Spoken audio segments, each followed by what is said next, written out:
What is going on, everybody? Welcome back to the channel. We have some Hammond collection news to go over. We have 3 new additions to the line, and I'm pretty stoked, man. We have the Sinoceratops coming, and then 2 other ones that I'm actually not familiar with, but I believe they were dinosaurs that were in the Lost World novel, which is the 2nd book of Michael Crichton's. One is the Ornitholestes and the Mussaurus. I hope I'm saying those right. I'm not familiar with those 2 at all. However, the Sinoceratops, I am a big Ceratopsian fan. And I'm obsessed with their species and genus anyways. So seeing these figures coming out is it's really cool, man. I'm always down to see and have Hammond collection news. If anybody's aware of my channel, if you're not a stranger here, you know how I am with my dinosaurs and my animals. But over the past, I'd probably say last 10 months, since about the beginning or end of last year of 2024, 2025, obviously, that was when I got my Sinoceratops from the Hammond collection. And that's really what kicked off my entire dinosaur collection, you know. But with that being said, the figures look great. The Sinoceratops in particular looks absolutely phenomenal, and I'm really excited about that. So I'm going to talk about that first, and then we'll move on to the other 2 figures. And the one thing that I'm confused about is one picture that I'm looking at. It looks like it's got like more of a bluish green, and in the film in Jurassic World, I forget which one, but I remember there's the Sinoceratops is in there. It's a lot more green, but this is a more blue. But then I'm looking at another picture that Collect Jurassic posted on Instagram, and it's got that, it looks a little bit more green. But anyways, it looks fantastic, and there's been a lot of speculation that we were going to get some interchangeable parts, like interchangeable paws and claws and jaws and stuff like that, and it's finally happened. So with the Hammond collection Sinoceratops, we have a removable horn. That's one that's broken, one that's like unbroken, obviously. Then we have a removable also jaw, which so like that way you can plug it in and it's a shut mouth, because for most of the Hammond collection, not sauropods, but like any of the plant eaters, I should say, the jaws didn't have any articulation. The only one to have articulation was the Ankylosaurus, and even then, when you open it up, it looks a little wonky. In my opinion, even the new Lost World Raptor, the way they put the hinge on the bottom of the jaw and the way it opens up, if you open it too far, it just looks kind of goofy. It'd be cool if they could put the hinge more directly under the neck and not use the whole jaw, you know. But that's not my job, of course. They're people there doing their job that are a lot smarter than me. That's the reason they're there doing it. But it's really cool to see Hammond collection now have swappable parts. So a lot of the more premium toy lines like Namu and Creative Beast Studio that do dinosaurs and prehistoric animals, etc., they oftentimes come with extra parts, alternate paws, claws, or hands, or ears, teeth, stuff like that. So it's really cool to see Mattel go this way with the Hammond collection, and I gotta say the sound it looks awesome. I am a big fan, like I said just a minute ago.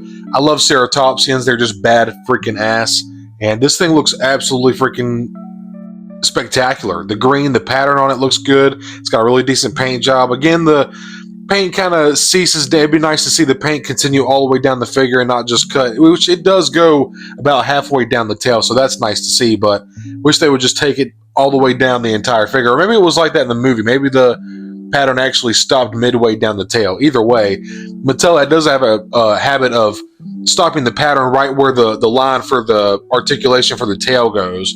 But it looks absolutely fantastic. Very excited to see that. So we'll move on from that. And the next one we're going to look at is the Mussaurus, I believe I'm saying. Oh, I'm sorry. The Ornitholestes. I hope I'm saying that right. I'm curious what that stands for, if that's Greek or Latin. But this thing looks cool. It's not as cool as the Sinoceratops. Some of the smaller ones, like some of the Raptors and the Mutodon, or not the Mutodon, there was another Hammond collection that just came out recently, the TroyWarsHere, I believe. Didn't really like the way that those smaller ones look. They looked a little wonky, like with the articulation, especially in particular the jawline, the jaw design, the way that the mouth opens up. It'd be, at this point, I'm almost wondering, like, why didn't they just do a sculpted head and then do a sculpted head with the mouth shut or the snout shut, and then do a sculpted head with it open, except, you know, vice versa. It would be pretty cool. But the Ornitholestes here looks really cool. We do have the alternate claws that come with it, so that's pretty cool. The original ones that come on it are kind of like closed, and the alternate ones are open. So that's a pretty cool addition to see with the Ornitholestes, and it's got decent paint, some okay detail from what I can see. The orange and like kind of like reddish color on here, it's it's all right. I'm not super psyched about it. Definitely not as psyched as I am about the Sinoceratops. I can't wait to see that in person, but it's definitely cool to see nonetheless. And then just like I said, seeing the alternate hands, that's a really kudos to Mattel for starting to lean that direction. And then the other one is the Mussaurus or the Mussaurus. I'm not sure if I'm saying that right. But again, very cool. And it also comes with alternate hands as well, or alternate paws, whatever you like to say. And yeah, the paint on this one, honestly, this one actually looks a little bit cooler than the Ornitholestes. I think I'm safe if I'm remembering correctly. The other one that I just talked about, just in case I said that wrong. But this thing looks awesome, man. There's actually some like that cream color on the feet and the belly and the legs coming up to that like darker blue, and you can see all the light blues and a little bit of a there's like 3 different shades of blue going on here. So the entire from head to tail is that very like navy blue, and then with the patterning you get that kind of like sapphire and baby blue all the way going down the back and the tail. It looks really good. This one looks cool. The Mussaurus. I hope I'm saying that right. I'm gonna have to do some research on this species here because he looks pretty rad. This is actually one that I'm excited to pick up. And again, just wanted to point out again, I just don't like the way they do the hinges of the jawline, like the weird cheeks that it had that they give it, and by the time you really open it up, it just looks wonky. It looks super goofy and weird, but overall, it's just cool to have more Hammond collection news. We're getting 3 new additions to the line, and the paint on these is pretty good. The sculpts look awesome, and in particular, I'm just super psyched for that Sinoceratops, which I'm also looking here on Collect Jurassic's Instagram, and it as of 1 hour ago, the Sinoceratops sold out on Amazon. So after selling out, oh, I'm sorry, not on Amazon. After selling out fairly quickly this morning on Target's website, the new Mattel Sinoceratops is now available for pre-order on Amazon. Okay, so it did sell out on Target, but it is now available on Amazon for pre-order if any of you are wanting to go after it. And the price tag on that is a $26.99 price point. That is, I was thinking it was, Mattel is always a little bit on the cheaper side, but I was thinking it was going to be like $30. I'm not sure what the Hammond Collection Triceratops or the Ankylosaur retailed for. I got into the Hammond Collection a little bit later, and unfortunately I do not have either one of those because both of those are going for astronomical prices on the aftermarket on eBay and stuff. But definitely some cool news. I just wanted to cover that real quick. Y'all know I love my Hammond collection, dude, and I love my dinosaurs, my prehistoric animals in general, just nature. I'm a nature guy, so this is rad. Very excited to see and get these figures in hand, of course. We just got the Stegosaurus and the Spinosaurus, Jurassic Park 3.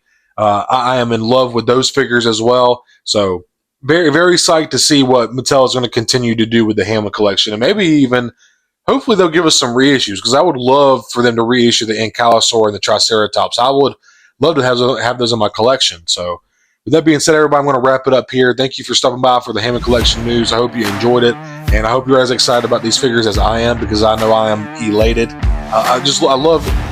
I know I'm always preaching about like enjoying what you have and stuff and like all that, but like it's always nice to see what's coming. It just kind of builds up the hype, and it's nice to have stuff to look forward to. It just means you're thinking of the future, That's a good thing. But you always got to live in the present too, and also remember the past.